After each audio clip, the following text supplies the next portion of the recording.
സ്വാഗതം ഇൻസൈറ്റിലേക്ക്. ഇന്ന് നമ്മൾ സംസാരിക്കുന്നത് ബൈജൂസിനെ കുറിച്ചാണ്. ബൈജൂസ് ആപ്പ് സാങ്കേതികവിദ്യയെ വിദ്യാഭ്യാസത്തിൽ ഉപയോഗിക്കുകയും ഓൺലൈനായി പഠനങ്ങൾക്ക് വേണ്ട ആപ്പുകൾ നിർമ്മിക്കുകയും അത് വിദ്യാർത്ഥികളിൽ എത്തിക്കുകയും ഒക്കെ ചെയ്യാൻ തുടങ്ങിയ ഒരു സ്റ്റാർട്ടപ്പ് സംരംഭമായിരുന്നു കേരളത്തിൽ നിന്ന്. ഇത് പിന്നീട് വളർന്ന് വിവിധ കമ്പനികളെ ഏറ്റെടുത്ത് ശതകോടികളുടെ ബിസിനസ് സംരംഭമായി വളർന്നതാണ്. ബൈജൂസിൻ്റെ വിജയകഥകൾ നമ്മൾ ഒരുപാട് കേട്ടിട്ടുണ്ട്. പക്ഷേ കഴിഞ്ഞ കുറച്ച് വർഷങ്ങളായി, 1-2 വർഷങ്ങളായിട്ട് ബൈജൂസിൻ്റെ താഴേക്കുള്ള ഇടിവ് അല്ലെങ്കിൽ ബൈജൂസിൻ്റെ ഇടിവിൻ്റെ കഥകൾ നമ്മൾ കേട്ടുകൊണ്ടിരിക്കുന്നുണ്ട്. 2021-22 സാമ്പത്തിക വർഷത്തിൽ 8,500 കോടി രൂപയുടെ നഷ്ടം ആ കമ്പനിക്കുണ്ടായി എന്ന വാർത്ത വന്നു. 22-23 അത്ര ഉണ്ടായില്ലെങ്കിലും നഷ്ടം ഏതാണ്ട് 6,500 കോടിയുടെ അടുപ്പിച്ചായിരുന്നു. ഇപ്പോൾ എൻഫോഴ്സ്മെൻറ്റ് ഡയറക്ടറേറ്റിൻ്റെ അന്വേഷണം ആ കമ്പനിക്കെതിരെ നടക്കുന്നു. കമ്പനിക്കുള്ളിൽ അതിൻ്റെ സ്ഥാപകരായ ആളുകളെ പുറത്താക്കാൻ അടിയന്തരമായി വിളിച്ച ജനറൽ ബോഡി തീരുമാനിച്ചു. ഓഹരി ഉടമകളുടെ ജനറൽ ബോഡി യോഗം തീരുമാനിച്ചു എന്നുള്ള വാർത്തകൾ വരുന്നു. എന്താണ് ബൈജൂസിന് സംഭവിച്ചത് എന്ന് പരിശോധിക്കുകയാണ്. നമുക്കൊപ്പം ഇന്നുള്ളത് PB ജിജീഷാണ്. സാങ്കേതികവിദ്യാ വിദഗ്ധൻ, എഴുത്തുകാരൻ, ഈ രംഗത്ത് ഗവേഷണം നടത്തുന്നയാൾ ഒക്കെയാണ് PB ജിജീഷ്. സ്വാഗതം ജിജീഷ്. നമ്മൾ ഈ ബൈജൂസിനെ കുറിച്ച് സംസാരിക്കുമ്പോൾ ഇത് ആദ്യമായിട്ട് ഇതിലെ പ്രശ്നങ്ങൾ നമ്മുടെ മുമ്പിലേക്ക് വരുന്നത് ഈ അമിതമായ വിൽപ്പന, അതായത് ഈ പ്രോഡക്റ്റുകൾ വിറ്റഴിക്കാനുള്ള വലിയ സമ്മർദ്ദം അതിലെ ജീവനക്കാർക്ക് മേലുണ്ട് എന്നുള്ളത് സംബന്ധിച്ചുള്ള പരാതികളുമായിട്ടാണ് ആദ്യം ബൈജൂസിനെതിരായ ഒരു സംഗതി പുറത്തേക്ക് വരുന്നത്. എവിടെയാണ് ഈ ബൈജൂസ് എന്ന് പറയുന്ന ഈ സ്റ്റാർട്ടപ്പായി തുടങ്ങി പിന്നീട് വൻ സംരംഭമായി വളർന്ന ഇവർക്ക് ഈ കഥ നോക്കുമ്പോൾ എവിടെയാണ് പാളിച്ചകൾ സംഭവിച്ചിരിക്കുന്നത്?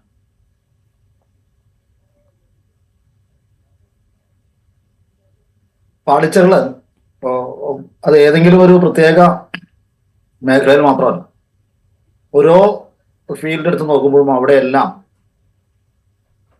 ഒരു കമ്പനിക്ക് ഏതൊരു ബിസിനസ് മോഡലിനും നിരക്കാത്ത തരത്തിലുള്ള പ്രവർത്തികൾ ബൈജൂസിന്റെ ഭാഗത്തു നിന്ന് ഉണ്ടായി എന്നുള്ളതാണ് അതിന്റെ പ്രശ്നം. പ്രാഥമികമായി വളരെ ഇന്നോവേറ്റീവ് ആയിട്ടുള്ള ഒരു ഐഡിയ ആയിരുന്നു. ഇപ്പോൾ ബൈജൂസ് ഈ സ്ഥാപനം തുടങ്ങുന്നതിന് മുമ്പ് ഒരു സ്റ്റേഡിയം ഒക്കെ വരെ വാടകയ്ക്ക് എടുത്ത് ക്ലാസ് നടത്തുന്നത്ര, ഓഫ്ലൈൻ ക്ലാസ്സുകൾ നടത്തുന്നത്ര പ്രാഗൽഭ്യം തെളിയിച്ചിട്ടുള്ള, അധ്യാപന രംഗത്ത് അത്രയേറെ പ്രാഗൽഭ്യം തെളിയിച്ചിട്ടുള്ള ഒരു വ്യക്തിയാണ്. US ഒരു കമ്പനിയിൽ ജോലി ചെയ്തുകൊണ്ടിരിക്കുന്ന സമയത്താണ് ഈ കോച്ചിങ് ക്ലാസ്സുകൾ എന്ന രീതിയിൽ ആരംഭിക്കുകയും അവിടെ ആയിരക്കണക്കിന് വിദ്യാർത്ഥികളെ ഒരുമിച്ച് കൂട്ടുന്ന തരത്തിലേക്ക് അത് വളരുകയും ചെയ്തത്. പിന്നീട് നമ്മൾ ഈ ഓൺലൈൻ ക്ലാസ്സിനെ കുറിച്ചൊക്കെ ആലോചിക്കുന്നതിന് മുൻപേ നമ്മുടെ ടെക്സ്റ്റ് ബുക്കുകളുമായിട്ട് ബന്ധപ്പെട്ടുള്ള വീഡിയോസും എല്ലാം കോർത്തിണക്കിയിട്ടുള്ള വീഡിയോ ക്ലാസ്സുകൾ 2011-12 കാലഘട്ടത്തിൽ വളരെ ഭംഗിയായി ഇംപ്ലിമെന്റ് ചെയ്ത ഒരു വ്യക്തി എന്ന നിലയിൽ, ഒരു സംരംഭം എന്ന നിലയിൽ നമുക്ക് അഭിമാനകരമായ ഒരു മോഡലായിട്ട് ആരംഭിച്ച ഒരു സംഗതി.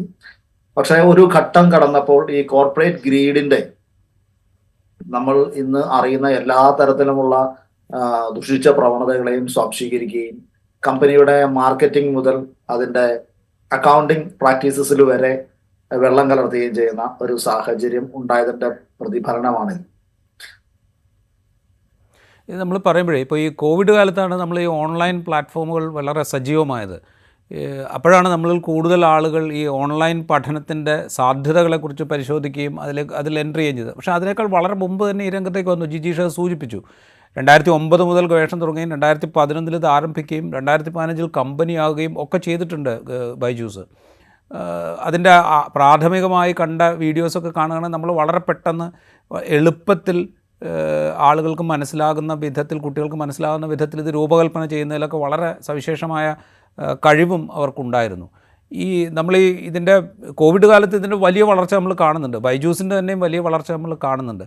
അത് കഴിഞ്ഞിട്ട് ഈ 2017 മുതൽ 2021 വരെയുള്ള കാലത്ത് ഒരു 17 കമ്പനികളാണ് ഇവർ ഏറ്റെടുക്കുന്നത്. ആ കമ്പനികളെ ഏറ്റെടുക്കുമ്പോൾ പുറമേക്ക് ലഭിച്ചിരുന്ന വിവരം എന്ന് പറഞ്ഞാൽ ഇതൊരു കേരളത്തിൽ നിന്ന് ഒരു കോർപ്പറേറ്റ് കമ്പനിയായിട്ട് ഇത് വളരാൻ പോകുന്നു എന്ന ഫീലാണ് കിട്ടിയത്. അപ്പോൾ ഇപ്പോൾ ജിജീഷ് സൂചിപ്പിച്ചല്ലോ ഇതിൻ്റെ എല്ലാ തലത്തിലും എന്നുള്ളത്.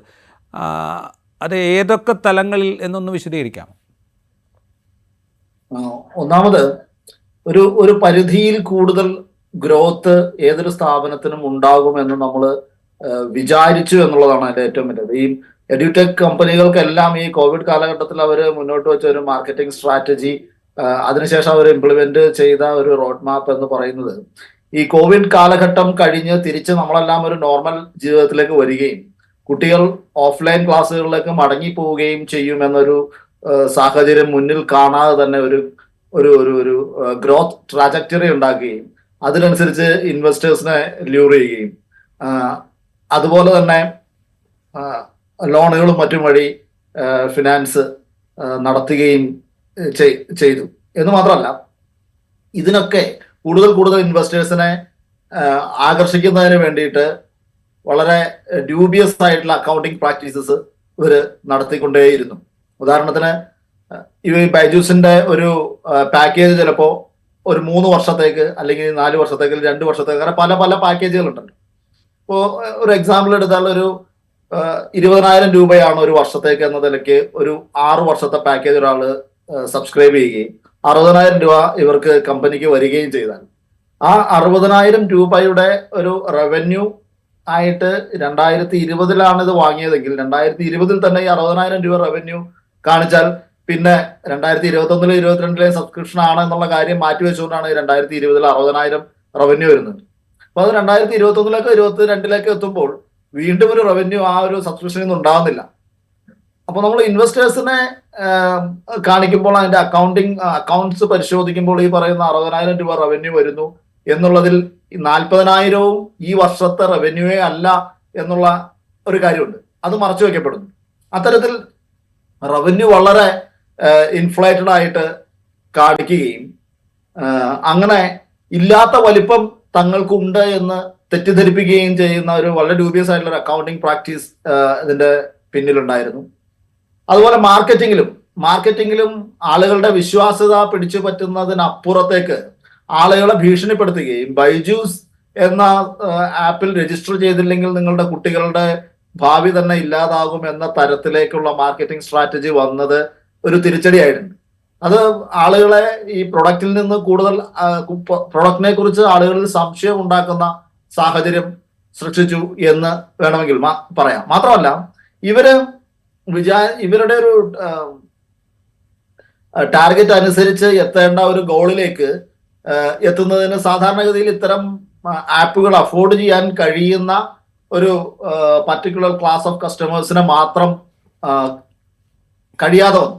അങ്ങനെ വന്നപ്പോൾ ആളുകളെ പറ്റിക്കുന്നതിന് സമാനമായ രീതിയിലുള്ള ചില ലോൺ ട്രാപ്പുകളിലേക്ക് ആളുകളെ ചാടിച്ചുകൊണ്ട് ഇപ്പോ തീരെ ചെറിയ വരുമാനമുള്ള വഴിവാണിഭക്കാരനും മറ്റ് അങ്ങനെയുള്ള സമൂഹത്തിന്റെ ഏറ്റവും പാവപ്പെട്ട മനുഷ്യരെ പോലും അവരുടെ കുട്ടികളെ കുറിച്ചുള്ള ആകുലതകൾ മാത്രം മനസ്സിൽ ഉയർത്തിക്കൊണ്ട് പണം തരാതെ തന്നെ ഇപ്പോൾ നിങ്ങളുടെ ഇതിന്റെ ഭാഗമായി തീരുകയാണ് എന്ന രീതിയിൽ ഇപ്പോൾ ഇതിനെക്കുറിച്ച് വന്നിട്ടുള്ള ചില കംപ്ലൈന്റുകളുടെ ഹിസ്റ്ററി പരിശോധിച്ചാൽ അതിൽ പകുതിയിലേറെ ആളുകളും തങ്ങളൊരു ലോൺ ട്രാപ്പിലാണ് വന്ന് ചാടിയത് എന്ന് പോലും മനസ്സിലാകാതെയാണ് ഇതിന്റെ സബ്സ്ക്രിപ്ഷൻ എടുത്തത്. ഭീമമായ സബ്സ്ക്രിപ്ഷൻ തുകയാണ് നൽകേണ്ടി വരിക. അതിന് മറ്റ് ഫിനാൻഷ്യൽ സ്ഥാപനങ്ങളുമായി ബൈജൂസ് ഒരു അണ്ടർസ്റ്റാൻഡിങ്ങിൽ എത്തുകയും ഈ ബൈജൂസിന്റെ ഗ്യാരണ്ടിയിൽ മറ്റു വരുമാനങ്ങളൊന്നും നോക്കാതെ തിരിച്ചറിയൽ സാധ്യതകളൊന്നും പരിശോധിക്കുക. ഇന്ത്യയിലെ സാഹചര്യം നമുക്കറിയാം. തിരിച്ചറിയൽ സാഹചര്യം വളരെ നിശ്ചിതമായി കണിശമായും പരിശോധിച്ചതിനു ശേഷമാണ് സാധാരണക്കാരായ മനുഷ്യർക്ക് ബാങ്ക് ലോൺ അനുവദിക്കുക. പകരം ഇത്തരം ഒരു കോർപ്പറേറ്റിന്റെ ഗ്യാരണ്ടിയിൽ തിരിച്ചറിയലുള്ള യാതൊരു സാധ്യതകളും പരിശോധിക്കാതെ തന്നെ ലോൺ അനുവദിക്കുകയും ആ ലോൺ കമ്പനി റവന്യൂ ആയിട്ട് കണക്കാക്കുകയും അതിന്റെ ബാധ്യത സാധാരണക്കാരായ നിക്ഷേപകരിൽ എത്തുകയും ചെയ്യുന്ന സാഹചര്യം ഉണ്ടാവും. ഇത് തിരിച്ചറിഞ്ഞ നിക്ഷേപകർ പ്രതികരിക്കാൻ തുടങ്ങുകയും ചെയ്തതോടുകൂടി വളരെ വലിയൊരു നെഗറ്റീവ് ഇമ്പാക്റ്റ് ഇവരുടെ മാർക്കറ്റിംഗ് സ്ട്രാറ്റജിയിൽ ഉണ്ടായി. പിന്നെ അതിനെക്കുറിച്ച് നിരവധി എംപ്ലോയീസ് ഓൾറെഡി ഇവരുടെ ഈ സ്ട്രാറ്റജിയെ കുറിച്ച് അവർ കൊടുക്കുന്ന പ്രഷറൈസ് ചെയ്യുന്ന രീതിയെക്കുറിച്ച് ഭീഷണിയെക്കുറിച്ച് എല്ലാം ഇപ്പോൾ പൊതുസമൂഹത്തിന് മുന്നിൽ അവരുടെ വിഷമങ്ങൾ അവതരിപ്പിച്ചിട്ടുള്ളതുമാണ്. അപ്പോൾ മാർക്കറ്റിംഗിൽ ഇങ്ങനെ പ്രശ്നം, അക്കൗണ്ടിങ്ങിൽ ഇങ്ങനെ ചില പ്രശ്നങ്ങൾ, അതുപോലെ തന്നെ ഈ പ്രതീക്ഷിക്കാത്ത സമയത്ത് വളരെ ബൾക്കായി വന്നു ചേർന്ന ഈ റവന്യൂ പലതരത്തിലുള്ള ഇൻവെസ്റ്റ്മെന്റ് എങ്ങനെ സ്പെൻഡ് ചെയ്യണമെന്ന് അറിയാത്ത രീതിയിൽ ഇത് വളരെ ഒരു കാലഘട്ടത്തിൽ അവരുടെ മൊത്തം റവന്യൂവിന്റെ 30% എപ്പോ ഇവര് ഈ പ്രൊമോഷന് വേണ്ടിയിട്ട് ഉപയോഗിച്ചു എന്നുള്ളതാണ്. ഇന്ത്യൻ ക്രിക്കറ്റ് ടീമിന്റെ സ്പോൺസർഷിപ്പ് മുതൽ ഫിഫ വേൾഡ് കപ്പിന്റെ സ്പോൺസർഷിപ്പ് വരെ ഏറ്റെടുക്കുക. ഷാരൂഖ് ഖാൻ മുതൽ ലിയോണൽ മെസ്സി വരെയുള്ള ആളുകളെ ബ്രാൻഡ് അംബാസിഡർമാരുടെ അവരുടെ പരസ്യത്തിന് വേണ്ടിയിട്ട് ഉപയോഗിക്കുക. ഇത്തരത്തിൽ അവരുടെ വരുമാനത്തിന്റെ ഇനിയുള്ള ഒരു ഗ്രോത്തിന്റെ സാധ്യതകളുടെ പരിധിയിൽ നിൽക്കാത്ത തരത്തിലുള്ള പ്രൊമോഷണൽ ഇവന്റ്സിന്റെ ഭാഗമാകുക. യാതൊരു അഡ്വൈസും, അതായത് ഡയറക്ടർ ബോർഡ് അംഗങ്ങളുടെയോ അല്ലെങ്കിൽ ഇവരുടെ തന്നെ ഫിനാൻഷ്യൽ അഡ്വൈസേഴ്സിന്റെയോ അഡ്വൈസ് പാലിക്കാതെ തന്നെ ഒരു ബൈങ് സ്പ്രീയിൽ ഒരുപാട് കമ്പനികളെ അക്വയർ ചെയ്യുക. ഇങ്ങനെയൊക്കെ തരത്തിൽ ഏതെല്ലാം തരത്തിലാണോ അവർക്കുണ്ടായിരുന്ന ഒരു സാമ്പത്തിക ഭദ്രത തകർക്കാൻ കഴിയുന്നത്, ആ തരത്തിലെല്ലാം ഈ കമ്പനി മാനേജ്മെന്റ് പ്രവർത്തിച്ചു എന്ന് നമുക്ക് വേണമെങ്കിൽ പറയാം. അതോടൊപ്പം ഈ ടേം ലോണുകളിൽ ഒരുപാട് ഡിപ്പെൻഡഡ് ആയിട്ട്, ഇപ്പോ ഒരുപാട് ടെക്നിക്കലായിട്ട് പോകാതെ പറഞ്ഞാൽ, ഇപ്പോ US ഈ കാലഘട്ടത്തിൽ 2021 ആ കാലഘട്ടത്തിൽ ടേം ലോണുകൾ വളരെ എളുപ്പത്തിൽ കോർപ്പറേറ്റുകൾ ലഭ്യമാകുന്ന ഒരു സാഹചര്യം ഉണ്ടായിരുന്നു. ഇപ്പോൾ ഈ ഡോളറിന്റെ പ്രിന്റിങ്ങുമായിട്ട് ബന്ധപ്പെട്ട് ഇൻട്രസ്റ്റ് റേറ്റ് വളരെ കുറഞ്ഞ ഒരു സമയത്ത്, അപ്പോൾ വളരെ ഭീമമായ തുക ഇത്തരത്തിൽ കമ്പനികൾക്ക് സ്വന്തമാക്കാൻ കഴിയുകയും ആദ്യകാലത്ത് വളരെ ചെറിയ അടവും, എന്നാൽ ചെറിയൊരു ഷോർട്ട് ടേമിന് ശേഷം ഏകദേശം അത്രയും തുകയും അതിന്റെ പലിശയും തന്നെ ഒരുമിച്ച് അടയ്ക്കേണ്ട ഒരു സാഹചര്യം വരുന്ന തരത്തിലുള്ള ലോണുകളാണ് ടേം ലോണുകൾ എന്ന് പറഞ്ഞത്. ഇപ്പോൾ ഒരു ഉദാഹരണം, ഒരു 5 വർഷത്തേക്ക് ടേം ലോൺ എടുക്കുകയാണെങ്കിൽ ഇപ്പോൾ നമ്മൾ 100 രൂപയാണ് വാങ്ങുന്നതെന്ന് വിചാരിക്കുക. ആദ്യത്തെ വർഷം 10 രൂപയും 100 രൂപയുടെ പലിശയും കൊടുക്കുന്നു. രണ്ടാമത്തെ വർഷം 10 രൂപയും 100 രൂപയുടെ പലിശയും കൊടുക്കുന്നു. മൂന്നാമത്തെ വർഷം 10 രൂപയും 100 രൂപയുടെ പലിശയും കൊടുക്കുന്നു.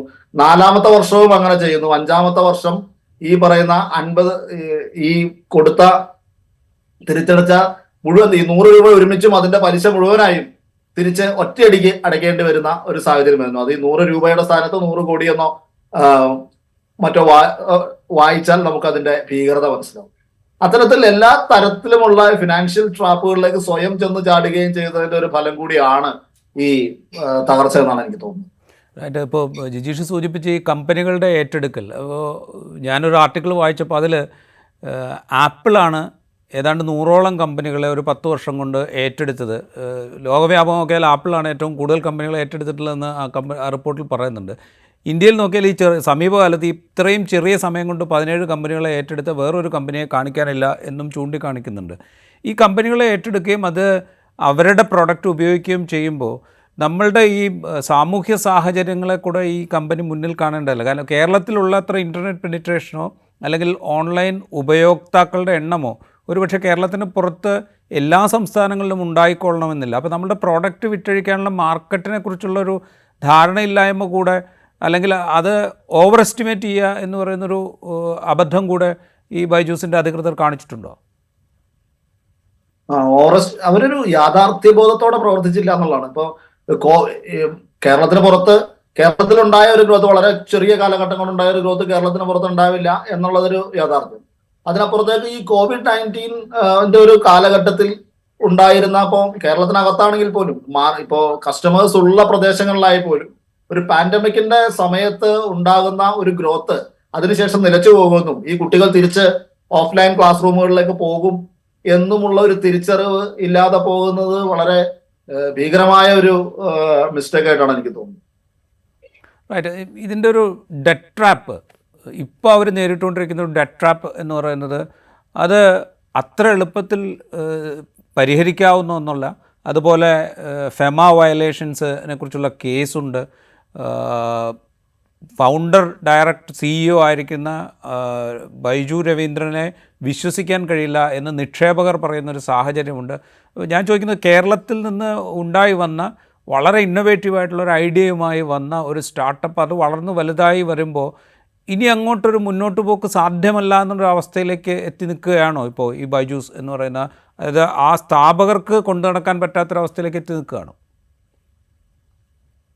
തീർച്ചയായിട്ടും 1.2 ബില്യൺ മറ്റോ ടേം ലോണുകളാണ് ഇവരെടുത്തിട്ടുള്ളത്. ഞാൻ ആദ്യം പറഞ്ഞു, ടേം ലോണുകൾ ഒരു ടേം കഴിയുമ്പോൾ ബൾക്കായിട്ട് തിരിച്ചടവ് വേണ്ടി വരുന്ന സാധനങ്ങളാണ്. അപ്പോൾ ഇന്ത്യയിൽ മാത്രമല്ല വിദേശത്തും ഇത്തരത്തിലുള്ള ഒരുപാട് കടക്കെണിയിൽ ഇവർ പെട്ടിരിക്കുന്നു എന്ന് മാത്രമല്ല, ഏകദേശം എത്രയാണ്, $40 മില്യൺ മറ്റാണ് ഡിഫോൾട്ട് ഇപ്പോൾ ഈ ടേം ലോണിന്റെ മാത്രമായിട്ട് ഇൻട്രസ്റ്റ് പേയ്മെന്റ് കാര്യത്തിൽ വരുത്തിയിരിക്കുന്നത്. അതുപോലെ തന്നെ ജീവനക്കാർക്കിടയിൽ നിന്ന് പിടിക്കുന്ന ഇ പി എഫ് സബ്സ്ക്രിപ്ഷന്റെ തുക പോലും അവര് അടയ്ക്കാതിരിക്കുന്നു. ജീവനക്കാരുടെ കയ്യിൽ നിന്ന് TDS കളക്ട് ചെയ്തിട്ട്, അതായത് ടാക്സ് കളക്ട് ചെയ്തതിന് ശേഷം അത് റെമിറ്റ് ചെയ്യാതിരിക്കുന്നു. അങ്ങനെ എല്ലാ തരത്തിലും ഉള്ള ഈ ഫിനാൻഷ്യൽ മാൽ പ്രാക്ടീസസ് ഇവർ നടത്തിയിട്ടുണ്ടെന്നുള്ളതാണ്. അപ്പൊ അതിൽ നിന്ന് പുറത്ത് കടക്കുക എന്നത് എളുപ്പമല്ല. എന്ന് മാത്രമല്ല, മൊത്തത്തിൽ സ്റ്റാർട്ടപ്പ് അറ്റ്മോസ്ഫിയറിന് വലിയ ഒരു തിരിച്ചടി കൂടി ആയിരിക്കുകയാണ്. ഇത്ര വലിയ ആഘോഷത്തോടെ ഇന്ത്യയിലെ ഒരു എഡ്ടെക് സ്റ്റാർട്ടപ്പിന്റെ തിളങ്ങുന്ന ഉദാഹരണമായി നിലനിന്നിരുന്ന ഒരു കമ്പനി ഒരു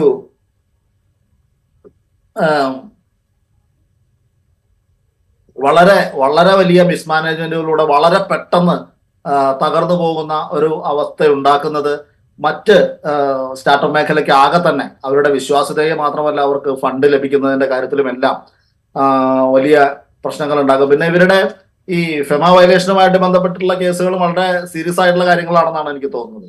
അതിൽ ഏകദേശം 9,000 കോടി രൂപയിൽ പരം രൂപയുടെ അലിഗേഷൻസ് ആണ് ഇവരെ സംബന്ധിച്ച് ഇപ്പോ വന്നിട്ടുള്ളത്. അപ്പോൾ ആ തരത്തിലൊക്കെ നോക്കുമ്പോഴും നമുക്ക് എളുപ്പത്തിൽ കടന്നു പോരാൻ കഴിയുന്ന ഒരു ട്രാപ്പിലല്ല ബൈജൂസ് പെട്ടിരിക്കുന്നത് എന്ന് തന്നെ നമ്മൾ വിചാരിക്കേണ്ടി വരും. അതെ, ഇപ്പം ജിജീഷ് സൂചിപ്പിച്ചല്ലോ, ഈ സ്റ്റാർട്ടപ്പ് എന്നുള്ള നിലയ്ക്ക് മൊത്തം ഒരു സ്റ്റാർട്ടപ്പ് മേഖലയെ ഒരു അവിടെ നിന്ന് വളർന്നു വന്ന് വലുതായ ഒരു കമ്പനി പ്രതിസന്ധിയിലാവുമ്പോൾ ഈ സ്റ്റാർട്ടപ്പുകളുടെ മൊത്തത്തിലുള്ളൊരു ആവാസ വ്യവസ്ഥയെ അത് ബാധിക്കാനുള്ള സാധ്യതയെക്കുറിച്ച് സൂചിപ്പിച്ചു. അത്രയും ക്രൈസിസിലേക്ക് പോവോ? അത്തരമൊരു ക്രൈസിസിലേക്ക് പോകാനുള്ള സാധ്യത തന്നെയാണ് ഉള്ളത് എന്ന് എനിക്ക് തോന്നുന്നു. കാരണം ഇവർക്ക് കഴിയാവുന്നതിലധികം മേഖലകളിലേക്ക് ഇവരുടെ ഒരു ബൈയിങ് സ്പ്രീ എന്ന് പറയാവുന്ന തരത്തിൽ ഒരുപാട് സ്ഥാപനങ്ങളെ അക്വയർ ചെയ്തു. ഈ സ്ഥാപനങ്ങളെയൊക്കെ വീണ്ടും ലാഭത്തിലേക്ക് ആക്കുക എന്ന് പറയുന്നത് അത്ര എളുപ്പമാണെന്ന് എനിക്ക് തോന്നുന്നില്ല. കാരണം ആദ്യം ഇവർ കാണിച്ച ഈ പറയുന്ന അക്കൗണ്ട്സിൽ കാണിച്ച ചില തിരിമറികളിലൂടെ വലിയ റവന്യൂ ഉണ്ട് എന്ന് കാണിക്കുകയും ഈ റവന്യൂ അടുത്ത വർഷം വരാതെ പോവുകയും ചെയ്യുന്ന ഒരു സാഹചര്യമുണ്ട്. പലപ്പോഴും ഈ യൂട്ടിലിറ്റി ചാർജസ് പോലും അടയ്ക്കാൻ കഴിയാത്ത സാഹചര്യത്തിലേക്ക്, ശമ്പളം കൊടുക്കാൻ കഴിയാത്ത സാഹചര്യത്തിലേക്ക് കമ്പനിയുടെ ഫിനാൻസസ് എത്തിച്ചേർന്നിട്ടുണ്ട്. ഒപ്പം 18 മാസത്തോളം ഇവരുടെ അക്കൗണ്ട് സ്റ്റേറ്റ്മെന്റ്സ് പുറത്തുവിടാതിരുന്നത് വലിയ ഒരു ഇടിവാണ് ഇൻവെസ്റ്റർ കോൺഫിഡൻസിന് ഉണ്ടാക്കിയിട്ടുള്ളത്. അതുകൊണ്ട് ഇനിയും ഇതിലേക്ക് ഫണ്ട് എത്താനുള്ള സാധ്യത അതും വളരെ വിരളമാണ്, വളരെ ബുദ്ധിമുട്ടാണ് എന്ന് വിചാരിക്കേണ്ടി വരും. അതായത് ഈ അക്കൗണ്ട്സിൻ്റെ കാര്യം സൂചിപ്പിച്ചല്ലോ. അതായത് ഇപ്പോൾ ഇത്ര സബ്സ്ക്രൈബേഴ്സ് ഉണ്ട്, 6 വർഷത്തേക്ക് കിട്ടിയ സബ്സ്ക്രൈബേഴ്സിനെ അടുത്ത വർഷവും ഇൻകത്തിൽ കാണിക്കുന്നു, അത് കമ്പനിയുടെ ആദായമായി കാണിക്കുന്നു. അതുവഴി കമ്പനിയുടെ ഒരു റവന്യൂ ഇൻഫ്ലേറ്റ് ചെയ്യുകയും ആ ഇൻഫ്ലേറ്റ് ചെയ്തത് വെച്ച് ഒരു വലിയ വാല്യുവേഷൻ നടത്തുകയും അങ്ങനെ ഇൻവെസ്റ്റേഴ്സിനെ കൊണ്ടുവരികയും, അതാണോ ഈ പ്രോസസ്സ്? അതാണോ ഇപ്പോൾ ചോദ്യം ചെയ്യും? അങ്ങനെ ഒരു കളി കൂടി നടന്നിട്ടുണ്ട്. അതായത് ശരിക്കും നമുക്ക് ഇപ്പൊ ഒരു 3 വർഷത്തെ പാക്കേജിനുള്ള ഫീസ് ആദ്യത്തെ വർഷത്തിൽ തന്നെ റവന്യൂ ആയിട്ട് കാണിച്ചാൽ പിന്നെ അങ്ങനെ കാണിച്ച് മുന്നോട്ട് പോയാൽ എങ്ങനെയാണ് ഒരു കമ്പനിക്ക് നിലനിൽക്കാൻ കഴിയും? കാരണം അടുത്ത വർഷം ഈ 3 വർഷത്തെയാണ്, അതായത് 20,000 രൂപയാണ് ആദ്യത്തെ വർഷത്തെ റവന്യൂ വരുന്നുള്ളൂ. രണ്ടാമത്തെ വർഷത്തിൽ വരേണ്ട റവന്യൂ ആണ്. അതുപോലെ തന്നെയാണ് ഈ നമ്മുടെ പേയ്മെന്റ്സിന്റെ കാര്യം വരുമ്പോഴും കഴിഞ്ഞ വർഷത്തെ പേയ്മെന്റ് ഈ വർഷം അടച്ചാൽ അത് ഈ വർഷത്തെ റവന്യൂ നിന്ന് കുറവായിട്ട് മാത്രം കണക്കാക്കിയാൽ പോരാ. നമ്മുടെ ഒരു ഫിനാൻഷ്യൽ പ്ലാനിങ്ങിന്റെ കാര്യത്തിലേക്ക് വരുമ്പോൾ ഈ റവന്യൂ അതാത് വർഷങ്ങളിൽ തന്നെ കണക്കാക്കി പ്ലാൻ ചെയ്യുകയും ചെലവുകൾ അതാത് വർഷത്തെ തന്നെ കണക്കാക്കി വിലയിരുത്തുകയും ചെയ്താൽ മാത്രമേ ഈ കമ്പനിയുടെ യഥാർത്ഥ ഒരു പ്രോസ്പെക്റ്റിവിനെ നമുക്ക് മനസ്സിലാക്കാൻ കഴിയും. അല്ല, ഞാൻ ചോദിക്കുന്നത് ഇതുവഴി ഇതിങ്ങനെ കമ്പനിയുടെ ഒരു വലിപ്പം വർദ്ധിപ്പിച്ച് കാണിച്ചിട്ട്, അല്ലെങ്കിൽ വലിപ്പം പെരുപ്പിച്ച് കാണിച്ചിട്ട് ഇൻവെസ്റ്റേഴ്സിൻ്റെ കയ്യിൽ നിന്ന്, അതായത് അതിൻ്റെ ഓഹരി മൂല്യം പെരുപ്പിച്ച് കാണിക്കുക, എന്നിട്ട് ഇൻവെസ്റ്റേഴ്സിൻ്റെ നിന്ന് പണം വാങ്ങുക. ഇതൊരു പക്ഷേ ഇതിൽ ഇതിനകം ഇൻവെസ്റ്റ് ചെയ്ത ആളുകൾ തന്നെ ഇവർക്കെതിരെ നിയമ നടപടിക്ക് പോകുന്നൊരു സാഹചര്യം, അങ്ങനെയൊക്കെ ഉണ്ടാവാൻ സാധ്യതയുണ്ടോ? തീർച്ചയായിട്ടും അതിനുള്ള സാധ്യതകൾ ഉണ്ടെന്നാണ് ഞാൻ വിചാരിക്കുന്നത്. അപ്പോൾ ഒരു 22 ബില്യൺ എന്ന് പറയുന്ന ഒരു വാല്യുവേഷനിൽ നിന്ന് ഒരു വർഷം കൊണ്ട് 3 ബില്യൺ അല്ലെങ്കിൽ 1-2 വർഷം കൊണ്ട് 3 ബില്യണിൽ താഴേക്ക് ഒരു കമ്പനി എത്തുന്നുണ്ടെങ്കിൽ അത് ആദ്യം കാണിച്ച 22 ബില്യണിൽ വലിയ പ്രശ്നങ്ങളുണ്ട് എന്ന് തന്നെയാണ് നമ്മൾ മനസ്സിലാക്കേണ്ടത് എന്ന് തോന്നുന്നു. റൈറ്റ്. ഞാൻ അവസാനമായിട്ടൊരു കാര്യം ചോദിക്കാം. ഈ ഒരു വളരെ ഇന്നൊവേറ്റീവ് ആയിട്ടുള്ള എക്സ്പ്ലോർ ചെയ്യാൻ ഒരുപാട് സാധ്യതകളുള്ള ഒരു ആശയം അത് ബിൽഡപ്പ് ചെയ്യുകയും അതിന് പാകത്തിനുള്ള ടൂളുകൾ ഡെവലപ്പ് ചെയ്യുകയും അത് വളരെ സമർത്ഥമായി ആളുകളിലേക്ക് എത്തിക്കുകയും ചെയ്തിട്ട് ഒരു ഓർഗാനിക് ഗ്രോത്തിലേക്ക് പോകുന്നതിന് പകരം ഇപ്പോൾ നേരത്തെ ജിജീഷ് ഉപയോഗിച്ച വാക്ക് തന്നെ എടുത്തുള്ള ഒരു കോർപ്പറേറ്റ് ഗ്രീഡിലേക്ക് പോയി അങ്ങനെ നശിച്ചത് അല്ലെങ്കിൽ ആ ഒരു ക്രൈസിസിലേക്ക് കൊണ്ടുപോയതാണ്, സ്വയം സൃഷ്ടിച്ച കുഴിയിലേക്ക് ഈ ഇന്നൊവേറ്റീവ് ആയിട്ടുള്ള ഐഡിയ കൊണ്ടുവന്ന ഒരു ചെറുപ്പക്കാരൻ എത്തിപ്പെട്ടു. അങ്ങനെ നമ്മൾ ഈ കഥയെ വായിക്കണോ? അങ്ങനെ തന്നെയാണ് വായിക്കേണ്ടതെന്ന് തോന്നുന്നു. കാരണം ഇത്ര ഇന്നോവേറ്റീവ് ആയിട്ടുള്ള ഒരു സംഗതി കൊണ്ടുവരികയും വളരെ മാതൃകാപരമായ രീതിയിൽ അത് പ്രവർത്തിച്ചു വരികയും എന്നാൽ നമുക്ക് കൈകാര്യം ചെയ്യാൻ കഴിയുന്നതിനപ്പുറത്തേക്കുള്ള ഒരു വളർച്ചയിലേക്ക് എത്തിയപ്പോൾ ആ വളർച്ചയെ കൈകാര്യം ചെയ്യുന്ന തരത്തിലേക്കുള്ള ഒരു കമ്പനി വളരുന്നതിനനുസരിച്ച് അതിന്റെ മാനേജ്മെന്റ് പ്രാക്ടീസസും വളരേണ്ടതാണ്. അത്തരത്തിലൊരു വളർച്ച ബൈജൂസിന്റെ കാര്യത്തിൽ ഉണ്ടായില്ല. എങ്ങനെയാണോ നിലനിന്നത് ആ നിലനിന്ന സംവിധാനം ഉപയോഗിച്ചുകൊണ്ട് തന്നെ വലിയൊരു കമ്പനി ആകുമ്പോൾ അതിന്റെ ഫിനാൻസസ് കൈകാര്യം ചെയ്യാൻ കഴിയുമെന്നുള്ളൊരു തെറ്റിദ്ധാരണ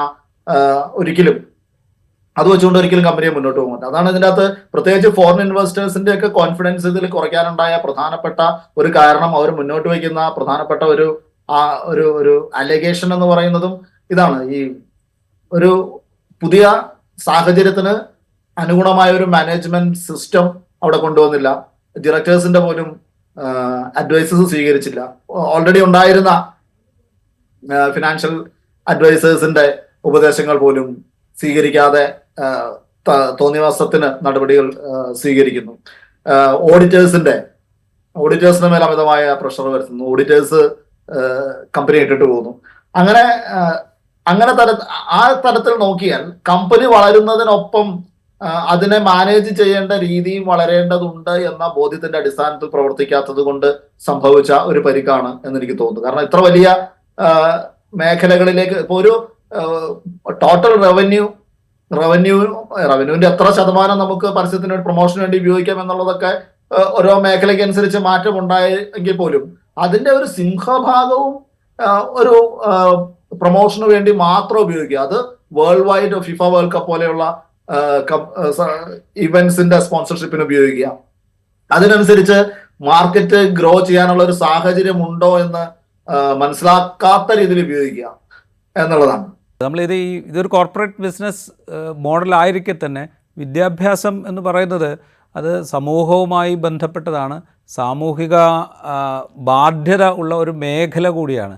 അപ്പോൾ അതിൽ നിന്ന് പൂർണ്ണമായി മാറി നിന്നു, അല്ലെങ്കിൽ അത് തീർത്തും ഒഴിവാക്കിക്കൊണ്ട് ഇതിനെ ഒരു മുഴുവൻ ബിസിനസ്സായി കണ്ടു എന്നുള്ളത് കൂടി ഈ പരാജയത്തിനൊരു കാരണമാണ്. തീർച്ചയായിട്ടും വിശ്വാസ്യത തകർന്നു എന്നുള്ളതാണ് ബേസിക്കലി അതിന്റെ ഒരു പരാജയത്തിനുള്ള കാരണം. ഇപ്പൊ ഈ പരാജയം സംഭവിച്ചുകൊണ്ടിരുന്ന വർഷങ്ങളിൽ പോലും ഇപ്പൊ വിദേശ മാർക്കറ്റ്, ഇപ്പൊ US മാർക്കറ്റിൽ എത്രയോ 100% മേൽ ഗ്രോത്ത് ഉണ്ടായിരുന്നു. ഗൾഫ് രാജ്യങ്ങളിൽ വലിയ ഗ്രോത്ത് ഈ കമ്പനിക്ക് ഉണ്ടായിരുന്നു. പക്ഷെ സ്വന്തം നാട്ടിൽ അതിനേക്കാൾ ഭീകരമായ രീതിയിൽ ഇടിഞ്ഞു പോകാനുള്ള പ്രധാനപ്പെട്ട മറ്റെല്ലാ കാരണങ്ങളും ഉള്ളപ്പോൾ തന്നെ അതിനുള്ള പ്രധാനപ്പെട്ട കാരണം ഈ വിശ്വാസ്യത ഇല്ലാതാക്കുന്ന തരത്തിലുള്ള മാർക്കറ്റിംഗ് പ്രാക്ടീസസിലേക്ക് കൊണ്ടുവന്നു എന്നുള്ളതാണ്. അത് വിശ്വാസ്യതയ്ക്കൊപ്പം യാതൊരു ധാർമ്മികതയും വിദ്യാഭ്യാസത്തിന് കൊടുക്കാതെ ഇത് വിറ്റഴിക്കുക, ഏത് വിധേനയും വിറ്റഴിക്കുക, ആ വിറ്റഴിക്കുന്ന മനുഷ്യരെ കടക്കണിയിലാക്കുക, അതിനുവേണ്ടി ഭീഷണിപ്പെടുത്തുന്ന തരത്തിലുള്ള മാർക്കറ്റിംഗ് സങ്കേതങ്ങൾ ഉപയോഗിക്കുക, ആളുകളെ നിരന്തരമായി ശല്യം ചെയ്യുക, സ്കൂളുകളിലും കോളേജുകളിലും ഓഫീസുകളിലും മാത്രമല്ല അമ്പലങ്ങളിലും തെരുവിലും ഒക്കെ ഇതിന്റെ ആളുകൾ മാർക്കറ്റിങ്ങിന് വേണ്ടി നിൽക്കുക. അങ്ങനെ വിദ്യാഭ്യാസത്തിന് ഉണ്ടായിരുന്ന ഒരു മൂല്യം, അതിന് നമ്മൾ നൽകേണ്ടിയിരുന്ന ഒരു റെസ്പെക്ട് എന്ന് പറയുന്ന ഒരു സാധനം കംപ്ലീറ്റ് കളയുകയും ഒരു വെറും പ്രോഡക്റ്റായി എങ്ങനെയും വിറ്റഴിക്കേണ്ട ഒരു ചരക്കായി ഇതിനെ കാണുകയും അങ്ങനെ ലാഭത്തിന്റെ മാത്രം കണക്കിൽ വിദ്യാഭ്യാസത്തെ കൊണ്ട് ചെന്ന് കെട്ടാൻ ശ്രമിച്ചതിൻ്റെ കൂടി ഒരു ഫലമാണ് ഇത് എന്ന് പറയേണ്ടി വരും. റൈറ്റ്. വളരെയധികം നന്ദി പി ജിജീഷ് ഞങ്ങളോട് സഹകരിച്ചതിന്. ബൈജൂസ് എത്തിപ്പെട്ടിരിക്കുന്ന അവസ്ഥ അതൊരുപക്ഷെ അവർ സ്വയം സൃഷ്ടിച്ച അവസ്ഥയാണ് എന്ന് പറയേണ്ടി വരും. ഒരിക്കൽ കൂടി നന്ദി പറയുന്നു. ഇൻസൈറ്റിൻ്റെ ഈ എപ്പിസോഡ് ഇവിടെ പൂർണ്ണമാകുന്നു. മറ്റൊരു എപ്പിസോഡുമായി വീണ്ടും കാണാം.